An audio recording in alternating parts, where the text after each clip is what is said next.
Halo, nama saya Sonia Nabila, absen 26, kelas MP4T, Fakultas Vokasi Universitas Brawijaya. Di sini saya akan menjelaskan materi negosiasi atau deal maker untuk mata kuliah kewirausahaan dosen pengampu Pak Hadi Apriliawan.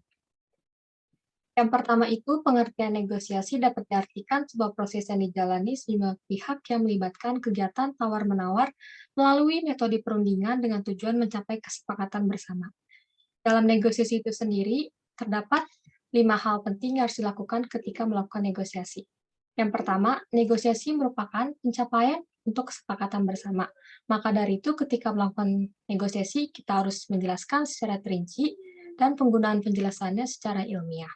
Serta dalam negosiasi tersebut harus menemukan win-win solution bagi keduanya.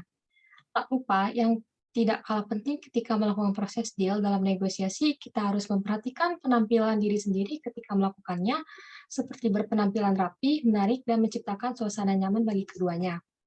Yang kedua, dalam melakukan negosiasi, pilihlah kata-kata yang membuat lawan bicara terkoneks dengan apa yang kita ingin sampaikan. Sehingga lawan bicara yang sedang kita ajak mengobrol memahami perkataan kita dan nyambung dengan negosiasi yang kita sampaikan. Tak lupa, poin penting ini pengulangan pendekatan kata-kata yang menjadi poin dalam negosiasi kita. Ketiga, penggunaan bahasa tubuh yang kita gunakan harus meyakinkan negosiasi. Bahasa tubuh yang digunakan seperti berjabat tangan dan tersenyum ketika pertama kali bertemu. Tak lupa memberikan ekspresi wajah meyakinkan agar lawan bicara percaya apa yang kita sedang negosiasikan. Lalu yang keempat, tempat negosiasi. Bukan usahakan, tapi harus. Ketika kita melakukan negosiasi, pilihlah tempat yang nyaman dan aman dari huru-hara. Mengapa perlu tempat nyaman dan aman? Agar ketika menyampaikan negosiasi, negosiator bisa fokus dengan topik yang sedang dibahas. Bila perlu, menggunakan tempat yang terdapat pendingin ruangan agar suasana menjadi sejuk. Lalu kelima, yaitu momentum negosiasi. Ketika sudah melakukan keempat hal penting tadi, untuk langkah terakhir ketika melakukan negosiasi, buatlah momentum yang bagus terkait kesepakatan yang didealkan, agar negosiasi berjalan dengan target yang kita sudah buat. Lalu selanjutnya, negosiasi itu sendiri, orang yang melakukan negosiasi disebut negosiator. Dan ada 5 hal yang harus diperhatikan seorang negosiator.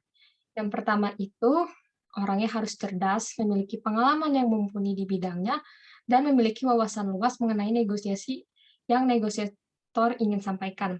Kedua, orangnya percaya diri dalam menyampaikan negosiasinya dan tidak ragu ketika menyampaikannya. Lalu yang ketiga, negosiator harus berpenampilan menarik, dan negosiator harus memiliki kemampuan sosial dengan memasuki budaya lawan bicara. Yang keempat, toleransi. Ketika melakukan negosiasi, negosiator harus saling menghargai pendapat lawan bicara dan mengendalikan diri, tidak terbawa emosi ketika melakukan negosiasi tersebut. Dan yang kelima, negosiator harus menemukan win-win solution ketika melakukan negosiasi bagi keduanya. Dan negosiator terdapat 2 jenis tipe. Yang pertama itu negosiator kompetitif, yaitu negosiator yang selalu ingin menang dan tidak ingin kalah. Lalu yang kedua itu negosiator kooperatif, yaitu negosiator yang selalu mengalah dan dapat menemukan win solution. Lalu ada 3 hal yang harus dilatih negosiator. Yang pertama itu tidak gampang tercampur oleh orang lain ketika menyampaikan negosiasi.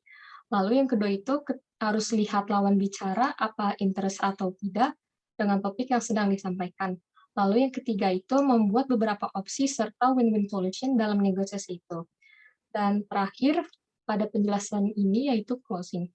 Dalam melakukan closing, proses yang sangat penting ialah konsisten, dan dalam closing dibagi menjadi 2. Yang pertama, proses closing ke perusahaan, dan yang kedua, menjual closing secara retail, seperti membuat orang menukar dengan sesuatu seperti barang, jasa, dan informasi. Lalu dalam proses closing harus adanya kesepakatan antara demand dan supply.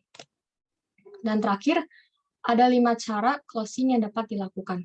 Yang pertama itu pastikan menentukan decision maker, yaitu seperti menawarkan produk internet dari rumah ke rumah dan kita harus tahu target orang yang ingin kita sampaikan. Lalu yang kedua itu, jangan pernah memaksa, namun mengedukasi. Ketika menawarkan produk, kita harus tulus, membantu, dan menjelaskan produk yang kita jual secara rinci. Lalu yang ketiga itu membuat jembatan keinginan dan kebutuhan apa yang diinginkan customer. Lalu yang keempat itu mengatasi keberatan harga mahal, dengan cara kita berkomunikasi ketika menawarkan barang dan memberikan beberapa opsi hingga tercapainya deal maker. Lalu yang kelima itu ketika closing memberikan kejutan yang tidak terduga-duga kepada konsumen. Contohnya memberikan voucher gratis selama 6 bulan ketika membeli produk smartphone yang kita jual. Jadi itu saja penjelasan yang saya sampaikan, kurang lebihnya mohon maaf, sekian dan terima kasih. Bye-bye.